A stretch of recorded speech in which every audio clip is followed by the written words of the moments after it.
ร่วมแสดงความจงรักภักดี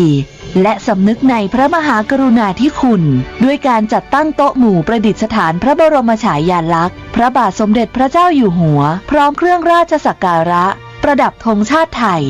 ธงตราสัญลักษณ์และประดับผ้าระบายสีเหลืองร่วมกับผ้าระบายสีขาวตามอาคารสถานที่ของหน่วยงานและบ้านเรือนพร้อมทั้งจัดกิจกรรมจิตอาสาบำเพ็ญสาธารณประโยชน์เพื่อสืบสานพระราชปณิธานและบำเพ็ญสาธารณกุศลถวายเป็นพระราชกุศลตลอดปี 2567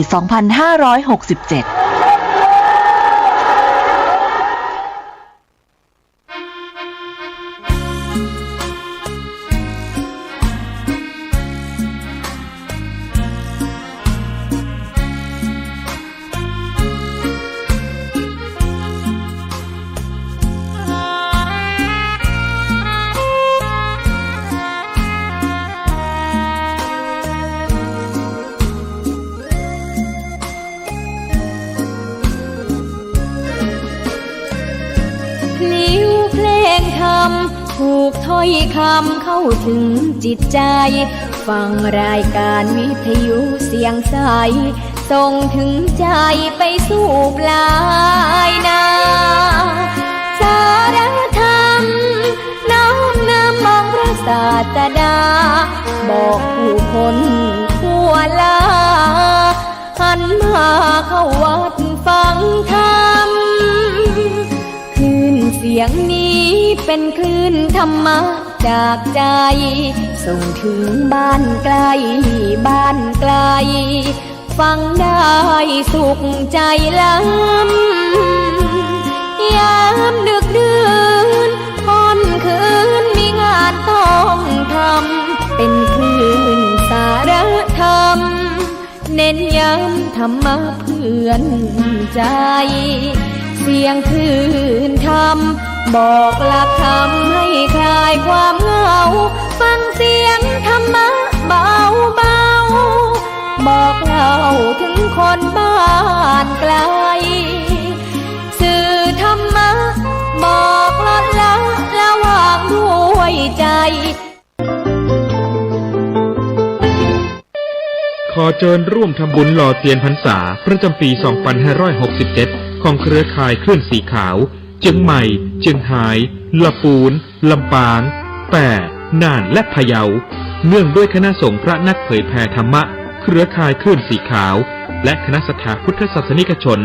จะได้มีการจัดพิธีหล่อเทียนพรรษาและถวายเทียนพรรษาประจำปี 2567 ณ วัดพระธาตุม่อนจอมพออำเภอเวียงป่าเปาจังหวัดเชียงรายในวันที่ 7 กรกฎาคม 2567 เวลา 9 นาฬิกาเป็นต้นไปในงานมีพิธีหล่อเทียนพรรษาจำนวน 9 เล่มและถวายตาลจำนวน 15 วัด 15 เล่มเรียนเจิญเป็นเจ้าภาพถวายปัจจัยวัดละ 1,500 บาทถวายภัตตาหารเพลนพระสงฆ์จำนวน 19 โต๊ะโต๊ะละ 1,000 บาทติดต่อร่วมทำบุญได้ที่พระครูปฏิภาณธรรมถินหรือตู้ลุงดอย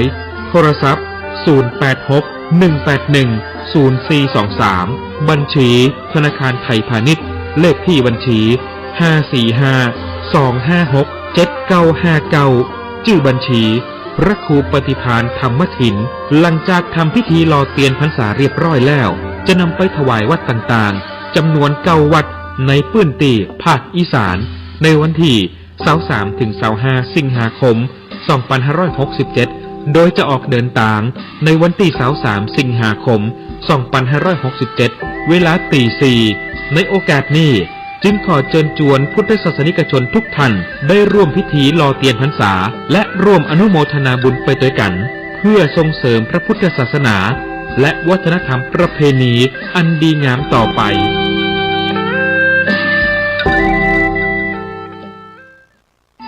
วัดบ้านเหล่าพระเจ้าตาเขียวตำบลบ้านเรือนอำเภอป่าซางจังหวัดลำพูนขอเชิญร่วมโครงการสร้างพระเจ้าตาเขียวจำลอง เนื่องในโอกาสมหามงคลเฉลิมพระชนมพรรษาพระบาทสมเด็จพระประเมนทรรามาธิบดีศรีสินธรมหาวชิราลงกรณ์พระวชิรเกล้าเจ้าอยู่หัวทรงเจริญพระชนมพรรษา6 รอบหรือ72 พรรษาในวันที่ 28 กรกฎาคม 2567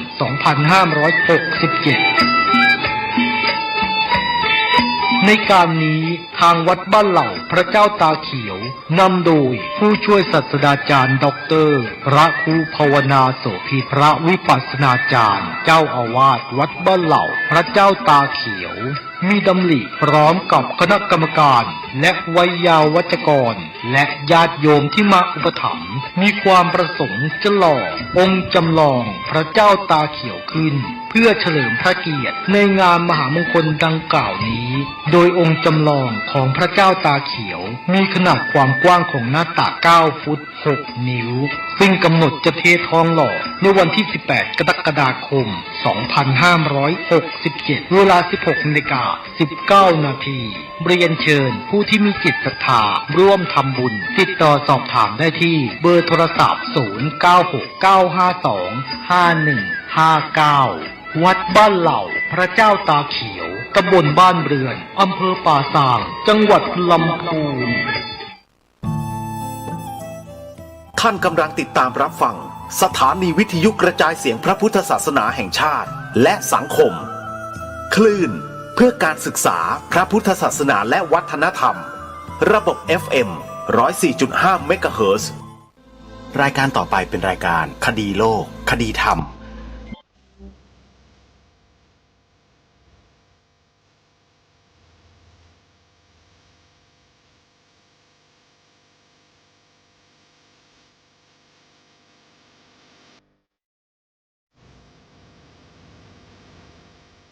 ขอกราบถวายความนอบน้อมแด่พระรัตนตรัยถวายความเคารพพระมหาเถระพระเถรานุเถระทุกท่านขอความสุขความเจริญในธรรมจงบังเกิดมีแด่ท่านสาธุชนที่กำลังติดตามรับฟังรายการจากสถานีวิทยุแห่งนี้ทุกท่านขอนำท่านผู้ฟังเข้าสู่รายการคดีโลกคดีธรรม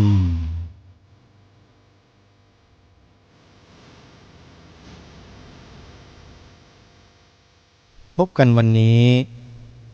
วันขึ้น1 ค่ำเดือน 8วันนี้ตรงกับวันเสาร์ที่ 6 กรกฎาคมพระพุทธศักราช 2567 รายการคดีโลกคดีธรรมมาพบกับสาธุชนเป็นปกติทุกวันจันทร์ถึงวันศุกร์และวันเสาร์อาทิตย์ทางสถานีวิทยุแห่งนี้ท่านสามารถดาวน์โหลดแอปพลิเคชันวิทยุพุทธศาสนาทั่วไทยไว้ในโทรศัพท์แล้วเปิดรับฟังรายการคดีโลกคดีธรรมนี้ได้เป็นประจำทุกวันในวันหนึ่งสามารถรับฟังได้5 เวลา 9 นาฬิกาฟังได้ทางสถานีวิทยุวัดหนองกายวัดอารามมงคลวัดศรีอุดมวงศ์เวลา 10 นาฬิกาสามารถรับฟังได้ทางสถานีวิทยุวัดป่าจริยธรรมและวัดสามชุกเวลา 11 นาฬิกาสามารถรับฟังได้ทางสถานีวิทยุวัดฝายหินเวลา 13 นาฬิกาสามารถรับฟังได้ทางสถานีวิทยุวัดบ้านปลาคูนและเวลา 1 นาฬิกาสามารถรับฟังได้ทางสถานีวิทยุวัดฝายหินนี่คือสถานีวิทยุที่ออกรายการคดีโลกคดีธรรมเป็นประจำทุกวันท ท่านสามารถติดตามรับฟังผ่านแอปพลิเคชันวิทยุพุทธศาสนาทั่วไทยดังกล่าวได้ท่านที่สามารถดาวน์โหลดแอปพลิเคชันนี้ได้ต้องมีโทรศัพท์มือถือระบบ Android เท่านั้นโทรศัพท์ระบบ Android สามารถดาวน์โหลดแอปพลิเคชันวิทยุพุทธศาสนาทั่วไทยได้สำหรับท่านใดที่ดาวน์โหลดไม่ได้ให้ท่านติดต่อเพื่อสอบถามผู้รู้โดยเฉพาะเด็กๆเยาวชนลูกหลานของท่านสามารถที่จะดาวน์โหลดได้เพียงแค่ท่านบอกชื่อแอปพลิเคชันให้ถูกต้องเท่านั้นเด็กก็จะหาแอปพลิเคชันนี้แล้วดาวน์โหลดให้พวกเราได้สำเร็จจดชื่อแอปพลิเคชันไว้โยมแอปพลิเคชันที่ชื่อว่าวิทยุพุทธศาสนาทั่วไทยพิมพ์ข้างหน้าว่าแอปสั้นๆแค่นี้ก็ได้เด็กๆเยาวชนรุ่นใหม่ก็จะรู้จักว่าคืออะไรไม่ต้องจดชื่อทั้งหมดก็ได้แอปพลิเคชันโยมจะจดลำบากจดเพียงคำเดียวว่าแอปตัวสะกดเป็นพอพานนะโยมไม่ใช่บอใบไม้ไม่ต้องมีไม้ไต่คูไม่ต้องมีไม้ตรีไม่ต้องมีไม้จัตวาอะไรทั้งสิ้นนะสระแอออ่างพอพานแค่นี้แหละแอปอ่านว่าแอปแล้วก็พิมพ์คำว่าวิทยุพุทธศาสนาทั่วไทยขออภัยท่านผู้ฟังบางท่านด้วยนะอย่าเพิ่งรำคาญนะโยมเพราะว่าญาติธรรมของเราที่ฟังรายการทางสถานีวิทยุเหล่านี้เนี่ยท่านเป็นผู้ที่มีอายุอานามค่อนข้างจะสูงส่วนมากก็จะเป็นผู้ที่สูงวัย60ขึ้นไปทั้งสิ้นนะส่วนมากเลยทีเดียวก็ต้องค่อยๆบอกให้ท่านเขียนท่านจดให้ทันจะได้บอกลูกบอกหลานได้ถูกต้องแล้วก็อย่าลืมบอกให้เพิ่นดาวน์โหลดดาวน์โหลดจดไว้ด้วยโยมดาวน์โหลดนะดาวน์โหลดโอ้ยจะต้องสะกดให้อีกบ่เนี่ยเฮ้ยากซ้ำแท้เนาะเว้ยเหมือนกับโยมบางคนที่อยู่แถวดอนจานน่ะโยมอ่านชื่อรายการอาตมาผิดอะไรนะรายการอะไรนะรายการอะไรจำผิดนะจำชื่อไม่ได้แล้วรายการสะดือโลกสะดือธรรมอาตมาขำกากเลยโยมเว้ยโยมเอ้ยบอกชื่อรายการอาตมาซะเสียหายหมดรายการสะดือโลกสะดือธรรม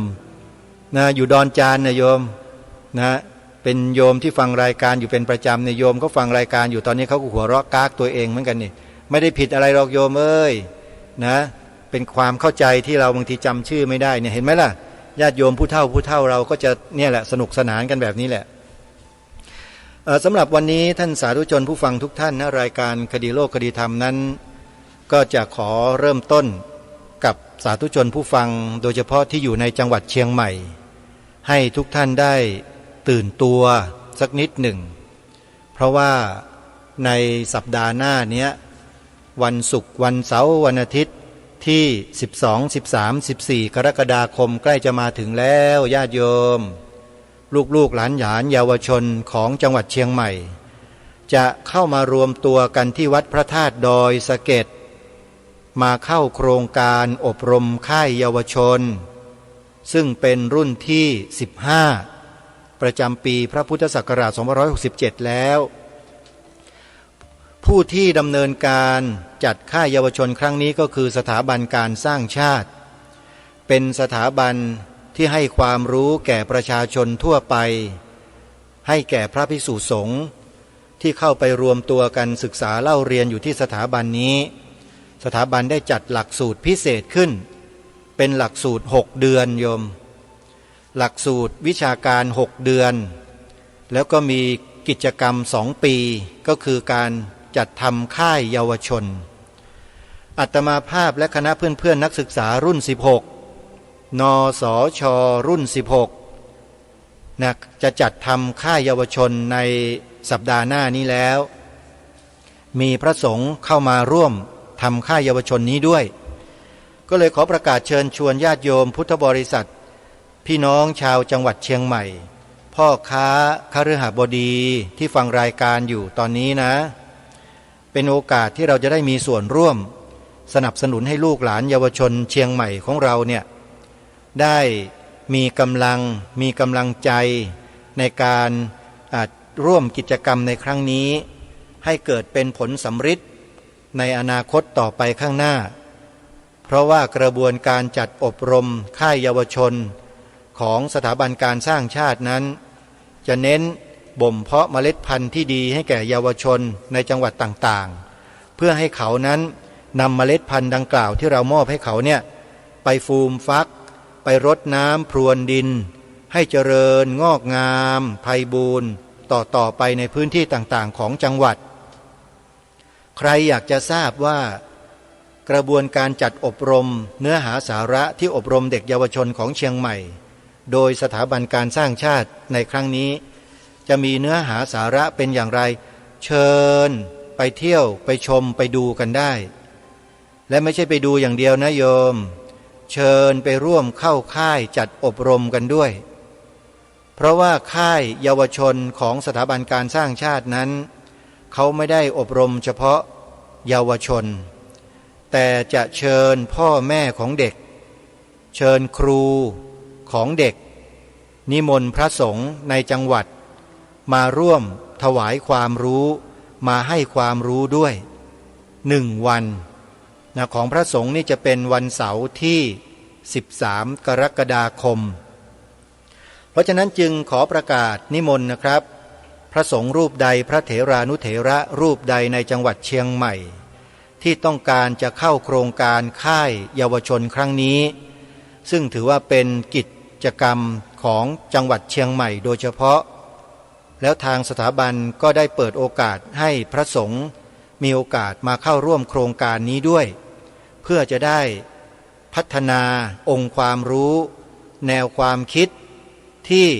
ไม่เคยได้สัมผัสมาก่อนและจะได้ทราบได้รู้ถึงการทำงานของพวกคฤหัสถ์ญาติโยมที่เป็นนักศึกษาหลักสูตรนักบริหารระดับสูงเพื่อการสร้างชาติที่จบมาหมาดๆรุ่น16เนี่ยว่าเขามีแนวความคิดมีการต่อยอดที่จะช่วยกันพัฒนาชาติดูแลชาติปกป้องชาติกันอย่างไรนี่คือสิ่งที่ปรารถนาจะให้พี่น้องชาวจังหวัดเชียงใหม่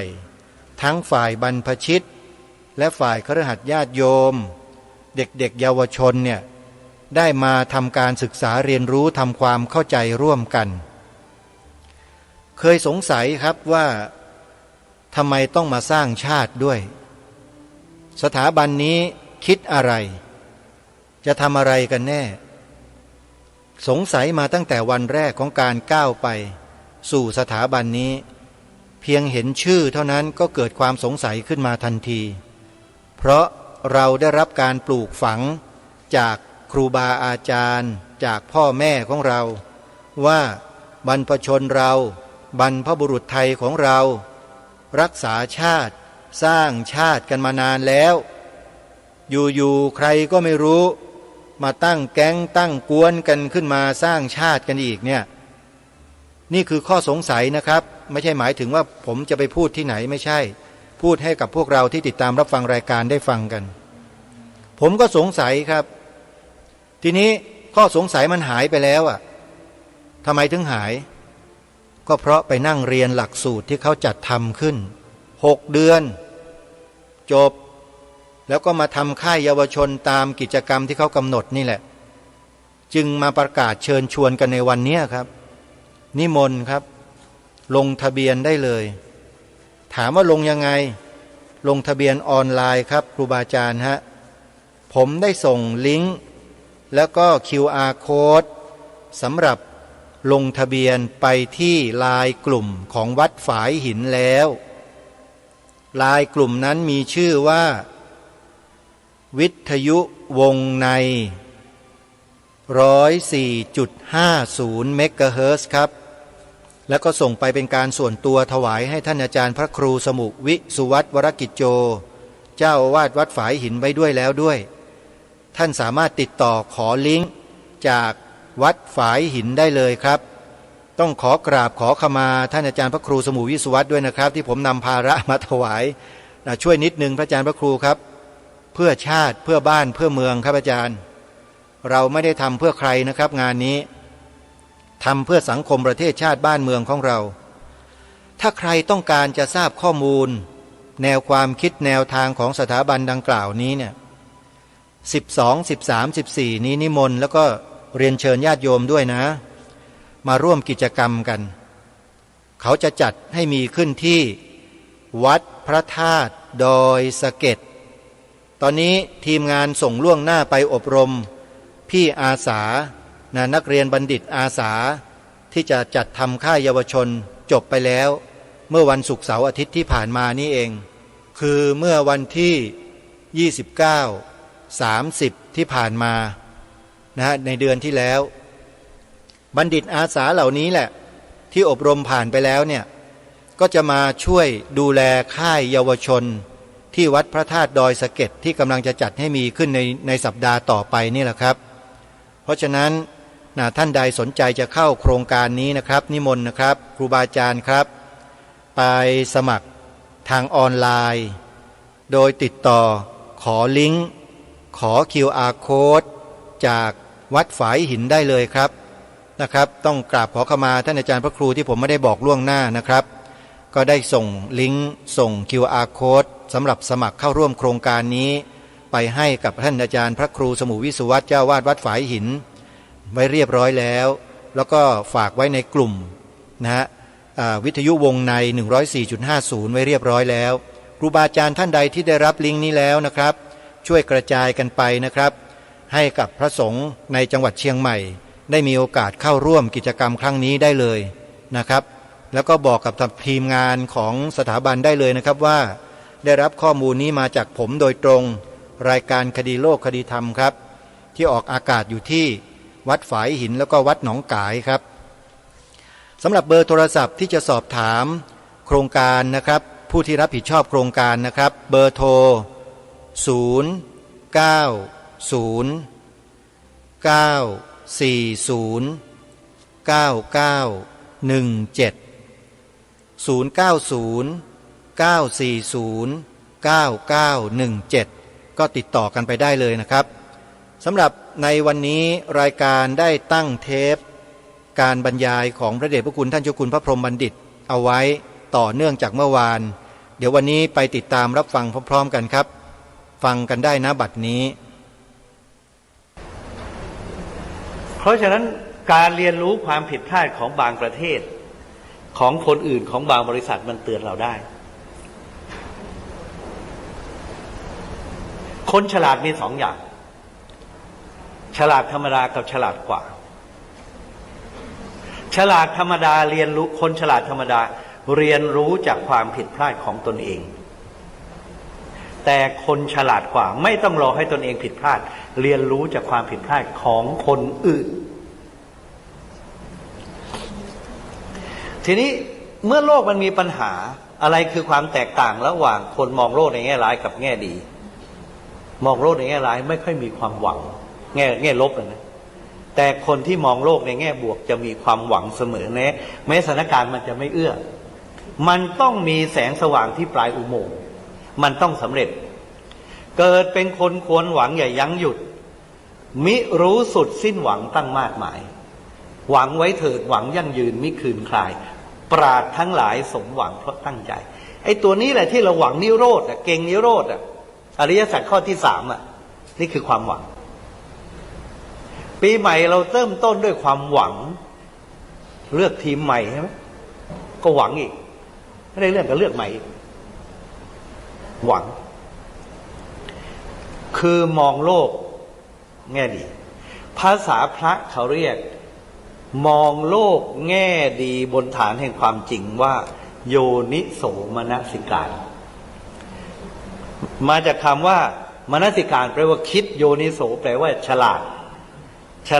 คิดอย่างไรให้เรามีความสุขคิดอย่างไรให้เราสู้เราความหวังทำให้เราสู้ความหวังทำให้เราเป็นสุขมันเกิดปีติไงบางคนอยู่กับความหวังพอหวยจะออกก็ถูกเนี่ยปีติหน่อยนะอิ่มใจอาศัยอิ่มใจแต่ไม่ได้อิ่มท้องโดนหวยกิน แต่มันก็เป็นความสุขแต่มันไม่อยู่บนฐานความเป็นจริงไงพวกนั้นเนี่ยไปเท่าขูดไม้ต้นตะเคียนบ้างอะไรบ้างรบกวนพระถ้าอยู่บนฐานความเป็นจริงมันก็จะสุขอย่างมีเหตุมีผลแล้วก็คิดสู้บนฐานแห่งความเป็นจริงนั่นคือโยนิโสมนสิการยกตัวอย่างมองโลกแง่ดีมีผลเห็นคนอื่นดีมีค่าปลุกใจให้เกิดศรัทธาตั้งหน้าทำดีมีคุณนี่คือโยนิโสมนสิการมีศรัทธาดีกว่าไม่มีศรัทธามีหวังดีกว่าหมดหวังเสียอะไรก็เสียไปแต่อย่าเสียกำลังใจหมดอะไรก็หมดได้แต่อย่าหมดหวังตรงกันข้ามมองโลกด้านร้ายกลายกลับใจรับแต่เรื่องเคืองขุ่นเหนื่อยหน่ายเลิกร้างทางบุญชีพวุ่นวายแท้แน่เอ่ยให้ความสุขเป็นโยนิโสมนสิการแต่ไม่ใช่อยู่ๆท่านจะคิดนะเพราะว่าไอ้สิ่งเร้ามันกระตุ้นให้เราคิดเชิงลบอยู่เสมอฉะนั้นเราต้องคอนโทรลต้องควบคุมความคิดให้เราคิดเชิงบวกเชิงคิดสู้คิดสร้างสรรค์ถ้าเราคิดโดยที่ไม่มีการควบคุมเขาเรียกอโยนิโสมนสิการคิดอย่างโง่ๆคิดอย่างไม่ฉลาดแต่โยนิโสมนสิการคือฉลาดคิดปัญญาเกิดจากโยนิโสมนสิการยกสมมติว่าถ้าเราไม่ควบคุมความคิดเราเนี่ยเราจะเขาเรียกทุกคนมันจะมีวังวนของอารมณ์เป็นลูปเวลาเราลงทางโดดจะเห็นมันวนอย่างเงี้ยคนเนี่ยมันย้ำคิดย้ำทำใครด่าเราเมื่อกลางวันมันกลางคืนมันก็ไปคิดวนแล้วมันก็เพิ่มขยายไปเรื่อยคิดแต่เรื่องเขาด่าไอ้ที่คนชมที่คนยกย่องไม่คิดแต่สมมติบางคนฉันไม่คิดละใครด่าฉันแกด่าใครด่ามึงด่ามึงแล้วไปถ้าด่ากูน่าดูอันนี้โยนิโสมนสิการนะท่านคิดอย่างไรไม่ให้มันโกรธใครด่าแล้วก็โกรธทั้งนั้นแหละล้มเหลวคิดอย่างไรไม่ให้มันหมดหวังเรียกว่าโยนิโสมนสิการถ้าโดนปฏิเสธรีเจ็คไปเรื่อยๆเนี่ยเรื่องประกันเนี่ยแล้วท่านก็บอกทำไมเรามันไม่มีดวงทางนี้เลยบางคนปลูกต้นไม้ทีไรตายทุกทีมือร้อนแทนที่คิดอย่างนั้นแก้ไขโยนิโสมนสิการคิดว่าเราถ้ามันไม่สำเร็จคิดยังไงมีคนไปถามเอดิสันคุณประดิษฐ์หลอดไฟฟ้าเนี่ยใช้เวลาทดลองกี่ครั้ง10,000 ครั้งเอดิสันว่าโอ้ตั้ง10,000เลยเหรอแสดงว่าท่านล้มเหลว 9,999 ครั้งมาสำเร็จในครั้งที่10,000เอดิสันบอกไม่ใช่เราไม่ได้คิดอย่างนั้นนะว่าล้มเหลวตั้ง 9,999 ครั้งเราคิดว่าเราค้นพบวิธีไม่ต้องทำหลอดไฟ 9,999 วิธีครั้งเหลืออีกครั้งเดียวครั้งที่10,000คือวิธีทำกลายเป็นว่าความล้มเหลวเนี่ยมันเป็นประโยชน์มันเป็นบวกเอาประโยชน์มาใช้เชื่อมโยงกับความสำเร็จคิดให้สู้คิดให้มีความสุขทีนี้เราเองทุกวันเนี่ยถ้าเรามีความรู้สึกเราเครียดเราต้องถามตัวเองเราคิดอะไรถ้าเราคิดแล้วเราทุกข์ท้อเตือนตัวเองอัตตนาโจทยัตตานังจงเตือนตนด้วยตนเองปิ้งปลาหมองอแล้วกลับนี่ขำเจ็บแล้วจำใส่กระบาลนี่ขันไขผิดแล้วแก้กลับตัวเปลี่ยนหัวใจจะมีใครมาวอนไม่สอนตนธรรมะมีเอาไว้สอนตนแล้วท่านจะสอนตนการคิดเพื่อสอนตนเรียกว่าโยนิโสมนสิการ แต่ท่านจะรู้ได้ยังไงว่าตอนนี้ฉันเครียดฉันเศร้าฉันทุกข์เราจะเตือนให้เราหายเครียดหายเศร้าหายทุกข์ได้อย่างไรตอบว่าท่านจะต้องมีสติเนี่ยคือจุดเปลี่ยนถ้ามันรถไฟถ้าวิ่งไปอย่างนี้แล้วไปรางนี้นะตกเหวเพราะรางมันยังไม่เสร็จท่านก็ต้องสับรางให้มันวิ่งไปตามทางที่มันเสร็จตัวสับรางเนี่ยการเปลี่ยนสวิตช์เขาเรียกสติถ้าท่านปล่อยให้ท่านคิดไปเรื่อยๆในทางนิเกทีฟในทางลบไปเรื่อยๆในสุดมันทำร้ายตัวเราเองไอ้คนที่ฆ่าตัวตายในช่วงโควิดมันปล่อยให้ความคิดพาลงเหวอโยนิโสมนสิการแต่คนที่สวิตช์ไปสับรางไปในทางที่บวกรถไฟมันก็วิ่งขึ้นเขาชมทิวทัศน์สวยงามโยนิโสมนสิการตัวที่สับรางเนี่ยเขาเรียกสติบังเอิญเราไม่ได้สติเราก็เลยสับรางไม่ได้เราเลือกคิดไม่ได้โยนิโสมนสิการคือเลือกคิดอย่างฉลาดอย่าเป็นทาสของสถานการณ์ใครด่าเราก็มีอารมณ์ขันได้แต่การที่เราจะมีอารมณ์ขันสับรางได้เราต้องมีสติแปลว่ารู้ทันสิ่งเฉพาะหน้าที่ดีเดี๋ยวนี้ที่เกิดในใจเราและที่เกิดภายนอกเราอัจฉัตตังวาพหิทาวาท่านนั่งฟังอาตมาเนี่ยข้อสำคัญอย่าใจลอยใจลอยคือใจไม่อยู่กับปัจจุบันตัวเราอยู่ที่นี่แต่ใจไปห่วงงานโน่นนี่ทั้งที่ปกติไม่ขยันเลยแต่เวลาฟังพระเทศเนี่ยอยากจะไปทำงานอยากจะประชุมตามใจมันไปเถอะอยู่ที่นี่ก็ฟังไปดิมองให้เห็นฟังให้ได้ยินอ่านไปด้วยให้มันเข้าไปในหัวเราและมองแง่ดีว่ามันมีประโยชน์มันจะช่วยให้เราเริ่มชีวิตที่ดีใหม่ตัดสินใจสับรางชีวิตที่มันดีกว่าเดิมไม่ว่าปัญหาส่วนตัวปัญหาครอบครัวปัญหาอะไรต่างในการ make a choice ตัดสินใจเลือกด้วยโยนิโสมนสิการอย่างฉลาดอย่าเลือกเพราะอารมณ์ทีนี้การที่เราจะเลือกเราต้องมีสติหนึ่งมองด้านไหนตอนนี้เรารู้สึกยังไงเศร้าเชื่อมั่นเกินไปมองแง่ดีเกินไปก็ต้องดึงลงมาไม่มองความเป็นจริงมองด้านเดียวเขาเรียกอคติฟังด้านเดียวโดนหลอกเยอะแยะไปตัวเลขหลอกอะไรหลอก JP Morgan ใช่ไหมที่หลอกไปทั้งเป็นพันล้านโดนหลอกตัวเลขหลอกไปซื้อหุ้นซื้ออะไรเข้ามาฉะนั้นตั้งสติตอนนี้เรารู้สึกยังไงสองไอ้ภายนอกเสียงที่มันมาเนี่ยเชื่อถือได้ไหมพิจารณามีสติภายนอกมีสติภายในขับรถไปเนี่ยไฟเขียวไฟแดงท่านต้องเห็นต้องรู้เขาเรียกสติภายนอกแล้วก็เบรกเลี้ยวไปให้มันตรงกับภายนอก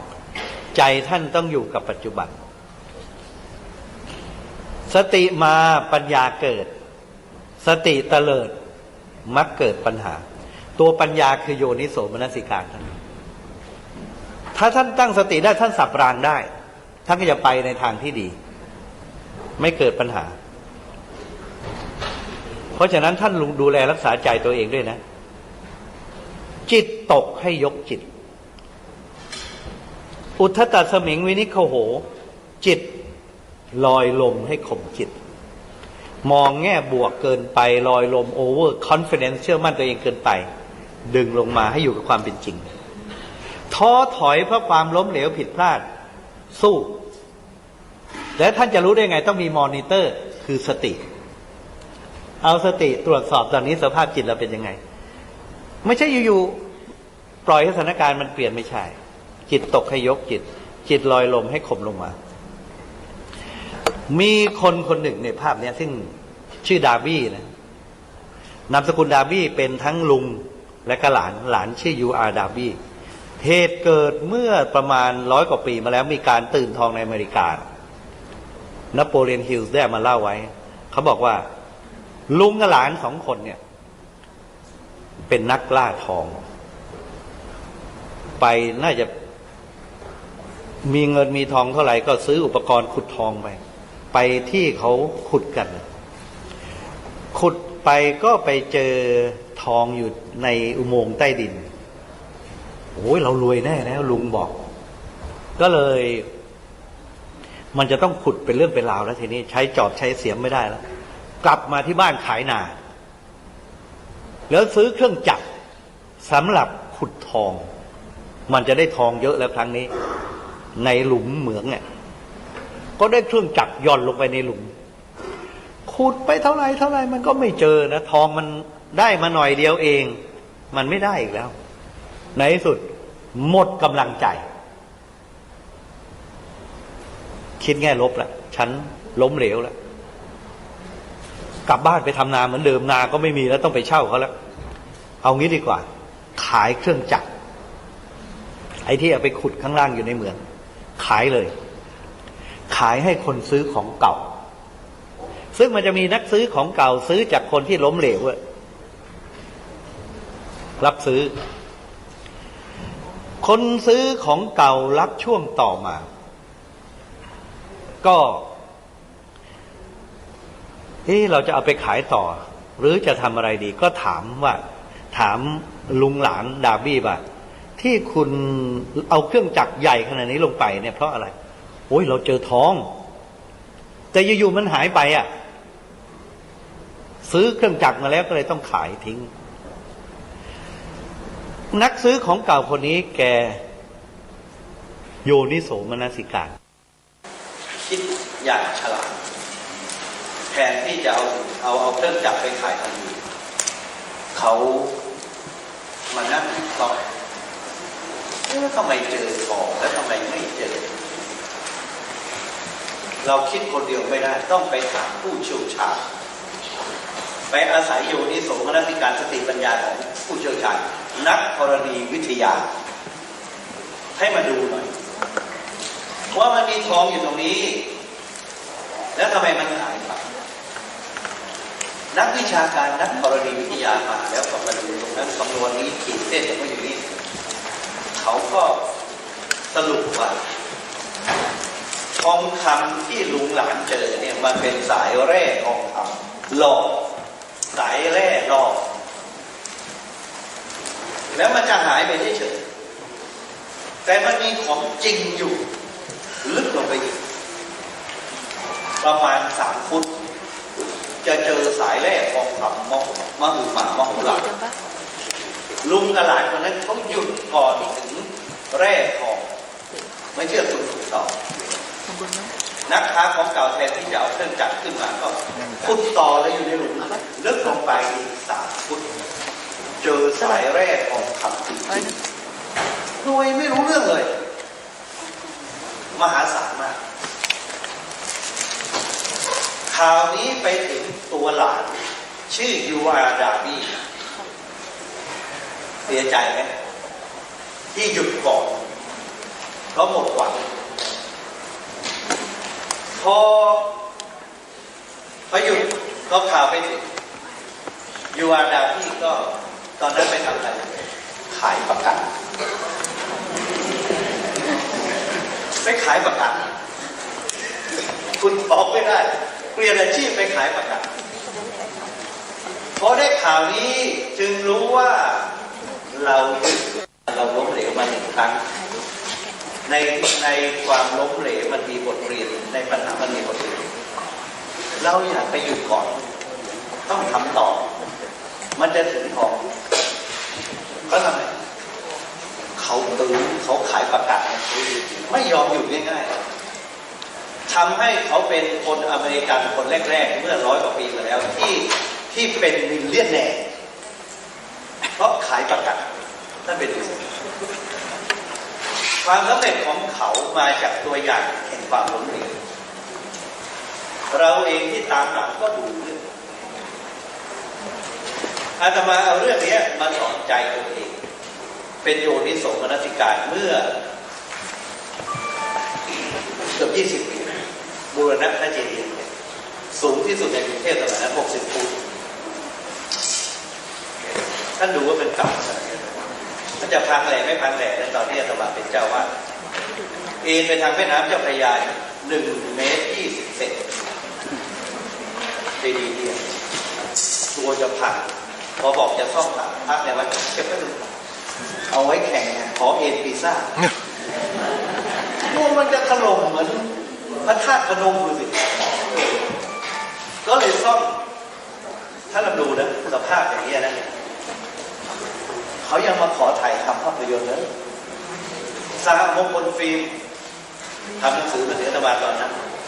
ขอถ่ายทำภาพยนตร์มาก็ดีใจนะโอ้ได้สร้างหนังแล้วเรานะพอไปดูชื่อ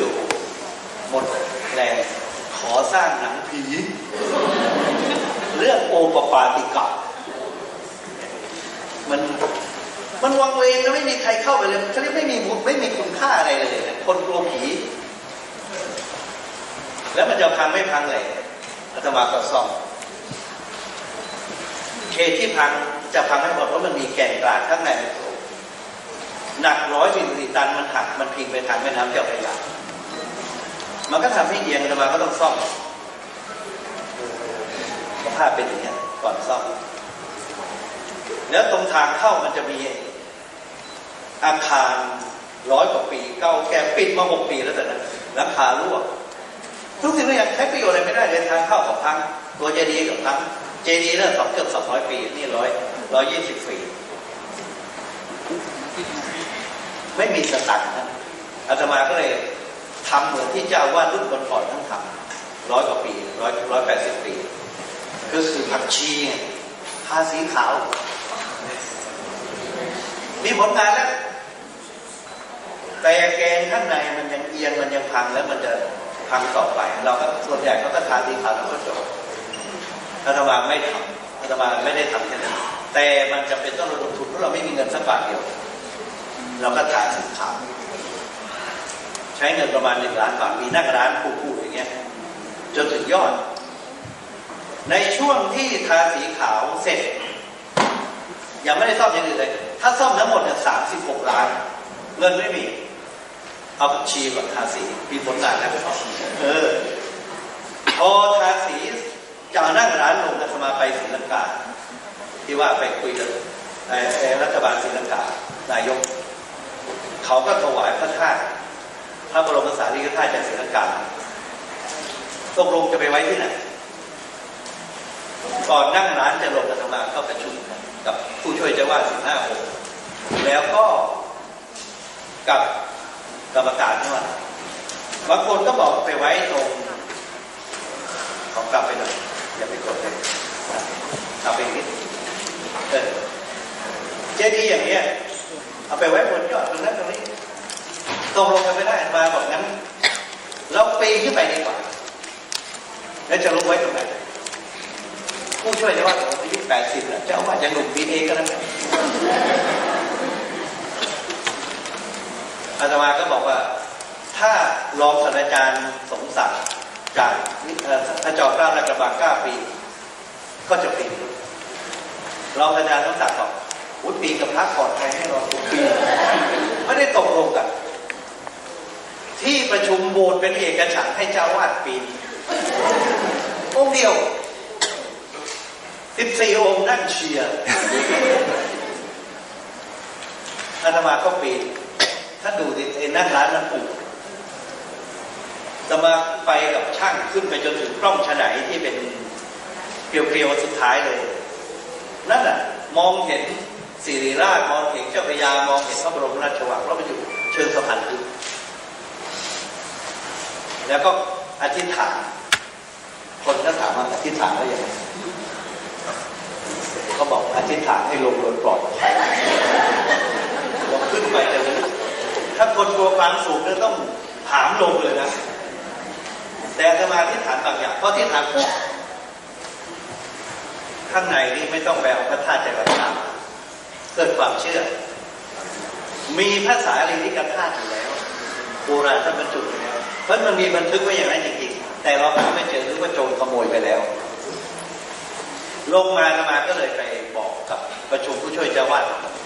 ไม่ต้องเอาของราคาที่ไว้บนเจดีย์ของเรามีเรียบร้อยแล้วหาให้เจอผู้ช่วยเจ้าวาดอายุ80บอกผมอยู่มาตั้งนานเลยแล้วไม่มีแล้วทำไมเจ้าวาดเชื่อว่ามีสมาเขาบอกก็พอปีนขึ้นไปแล้วเนี่ยมันรู้สึกว่ามีมันรู้ว่ามีใครไม่เชื่อว่ามีโปรดปีนเองเชื่อกันหมดเลยนะก็เลยจัดช่าง5 คน ขึ้นไปสำรวจก่อนที่จะนั่งร้านลงเคาะดูว่าตรงไหนเป็นปูแสดงมีห้องลับให้เจาะเข้าไป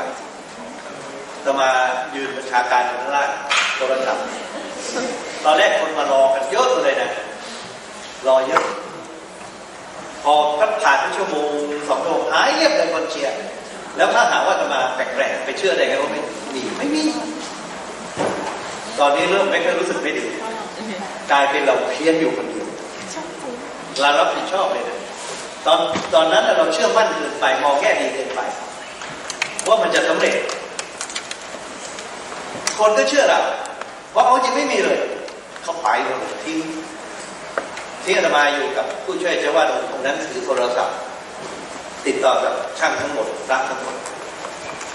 ประมาณสัก5 โมงเย็นพระก็โทรมาตอนนั้นมันนั่งเขาก็ส่งโทรศัพท์ให้อาตมาคุยกับพระทั้งหมดว่าหลวงพ่อครับไม่เจอครับจองมา10 ครั้งไม่เจอปูก็ไม่เจอขออนุญาตลงครับมันมืดอาตมาคิดในใจถ้าให้ลงนี่คือเฟลล้มเหลวนะถ้ามีก็จะไม่เจอตลอดกาลเพราะขนาดอาตมาพุ่มเทหาขนาดนี้ยังไม่เจอแล้วมันก็จะกลายเป็นความลับตลอดไปว่าอยู่ตรงไหนอาตมาก็บอกอีกนิดเท่านั้นต่อหน่อยเถอะท่านดื้อมาดื้อเขาก็หาไป15 นาทีโอ้ไม่ขอลงครับหลวงพ่ออาตมาคิดในใจระหว่างความสำเร็จกับความล้มเหลวมันมีเส้นแบ่งถ้าเราเกือบจะเจอแล้วเราไปอยู่ก่อนเหมือนคนจะเจอของตอนนี้เลื่อนในดาบที่ขึ้นมาในสมองเกิดเราจะเจอของอีก3 ฟุตเดี๋ยวเราไปหยุดก่อนมันล้มเหลวนะไม่อยู่ดีกว่าก็บอกท่านบอกต่ออีกนิดนะท่านก็หาไป15 นาทีโดยประมาณเราจะมาคิดในใจถ้าเกิดว่าเขาโทรขอลงเนี่ยเราจะดื้อไปถึงไหนจะให้เขาลงก็นึกในใจพระพุทธเจ้าเวลาให้สิ่งก็ยังตัดที่ยังปีครั้งที่1 ครั้งที่2ทุติยมปีครั้งที่2ทุติยมปีพุทธังสรณังคัจฉามิตติยมปีพุทธังสรณังคัจฉามิเพราะฉะนั้นคนถ้าพยายามจะสำรวจต่อไปก็เอาตัดติยมปีจะมาว่าอย่างนั้นหาอีกครั้งหนึ่งนะท่านโทรมามีเกณฑ์นะจะถอยเมื่อไหร่3 ครั้งอย่าไปดื้อมากก็โทรมายังไม่ทันที่อาตมาจะพูดอะไรพระก็บอกพ่อเจอแล้วครับนี่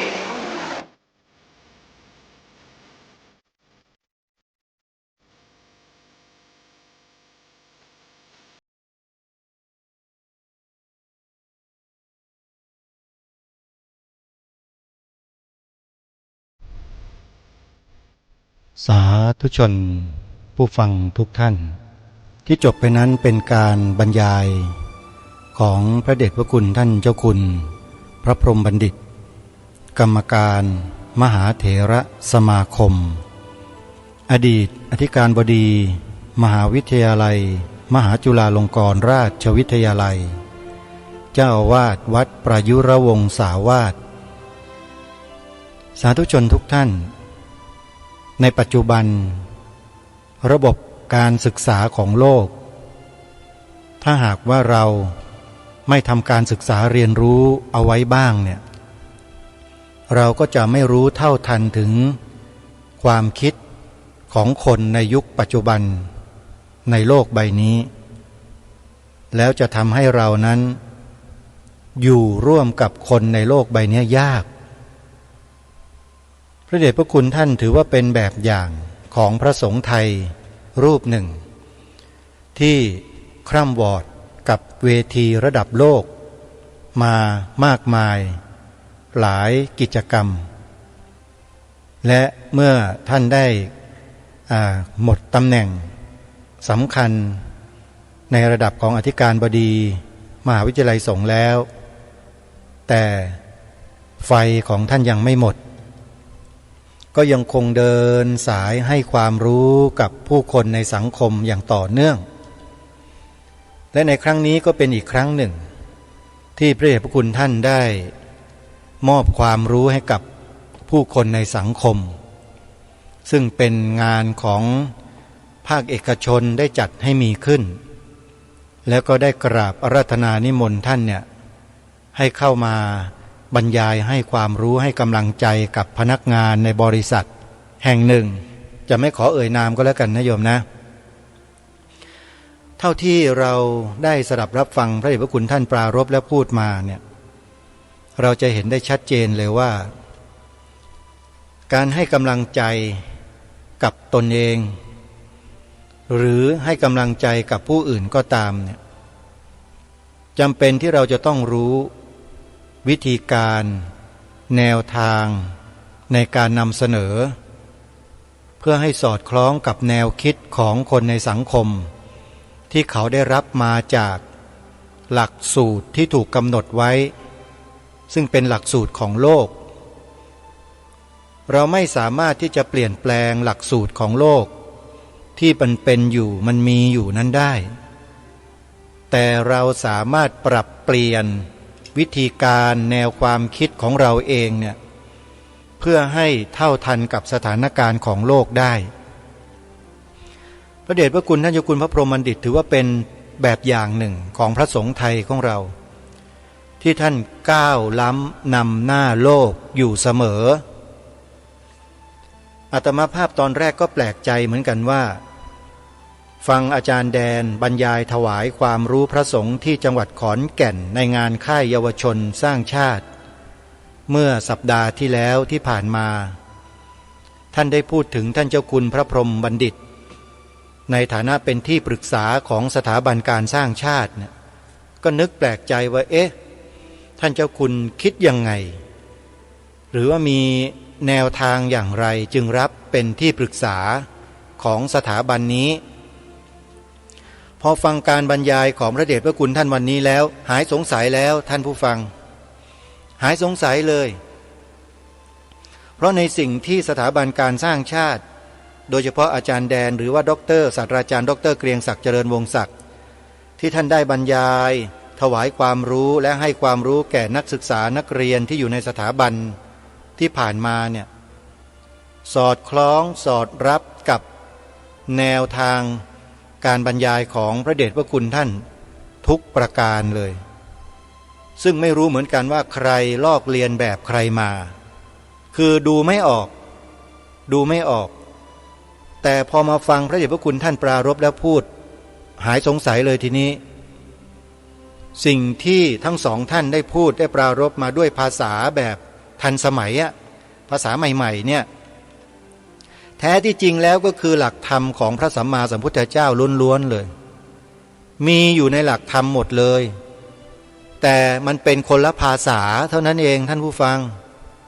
อาตมาภาพเนี่ยรู้แต่พูดภาษาอย่างที่พระเดชพระคุณท่านพูดอย่างอาจารย์แดนพูดไม่ได้เท่านั้นเองโยมแต่ถามว่าฟังเข้าใจไหมเข้าใจทุกประเด็นเลยฮะเพราะฉะนั้นท่านสาธุชนผู้ฟังทุกท่านโลกยุคใหม่เป็นยุคที่คนในโลกมนุษย์นี้มีความคิดมีความเห็นที่เปลี่ยนแปลงได้ไวมากและพร้อมที่จะรับสิ่งใหม่ๆได้ตลอดเวลาทีนี้รับมาแล้วมนุษย์ในโลกยุคปัจจุบันสามารถที่จะนำสิ่งที่รับมานั้นมาใช้ประโยชน์ให้กับตนเองครอบครัวสังคมได้หรือไม่อันนี้คือปัญหาที่เราจะต้องช่วยกันแก้ไขแล้วก็ต้องช่วยกันปรับเพราะฉะนั้นสถาบันการศึกษาต่างๆในโลกใบนี้ยังไงก็ตามทุกๆสถาบันก็มีความปรารถนาดีหวังดีต่อมวลมนุษยชาติในโลกทั้งสิ้นแต่สถาบันการศึกษาในทางพระพุทธศาสนาเนี่ยต้องขอย้ำโดยไม่ได้หมายความว่าเข้าข้างตนเองนะถือว่าเป็นสถาบันการศึกษาที่เป็นที่พึ่งของมวลมนุษยชาติในโลกในอนาคตได้เลยไม่ได้อวยกันเองอาจารย์อาตมาไม่ได้เป็นศิษย์เก่าของมจร.ไม่ใช่เป็นศิษย์เก่าของมมร.ทั้งสิ้นไม่ได้เรียนมหาวิทยาลัยทั้งสองแห่งนั้นไม่ได้เรียนนะโยม แต่ฟังแนวความคิดของแต่ละฝ่ายแต่ละท่านแล้วขอบอกได้ว่ามหาวิทยาลัยสงฆ์เราเนี่ยเป็นที่พึ่งของชาวโลกได้จริงทั้งปัจจุบันนี้แล้วก็อนาคตด้วยตลอดไปด้วยนะเพราะอะไรเพราะยึดอยู่กับหลักธรรมคำสอนของพระสัมมาสัมพุทธเจ้านี่คือสิ่งที่ตีความออกมาในวันนี้เมื่อฟังพระเดชพระคุณท่านบรรยายจนจบเพราะฉะนั้นมีอะไรที่เราต้องการจะรู้ต้องการจะศึกษาเพิ่มเติมไม่ต้องไปฟังที่ไหนหรอกฟังพระเดชพระคุณท่านเจ้าคุณพระพรหมบัณฑิตที่ท่านบรรยายให้ความรู้แก่ผู้คนในที่ต่างๆที่เขามีการนำมาเผยแพร่อยู่ในคลิปอยู่ใน YouTube นี่แหละได้ประโยชน์เยอะแยะเลยโยมก็เลยนำมาเปิดให้ฟังกันในวันนี้จนจบสำหรับวันนี้เวลาของรายการหมดท่านผู้ฟังต้องขอสมมุติยุติไว้แต่เพียงเท่านี้พบกับรายการได้ใหม่ในวันต่อไปขอความสุขสวัสดีจงมีแด่ท่านผู้ฟังทุกท่านทุกคนเทินขอเจริญพรกล้าคิดก็ต้องกล้าทำอย่ากลัวถ้าทำความดีเร่งศึกษาปัญหาให้ทันท่วงทีเมืองไทยจะพั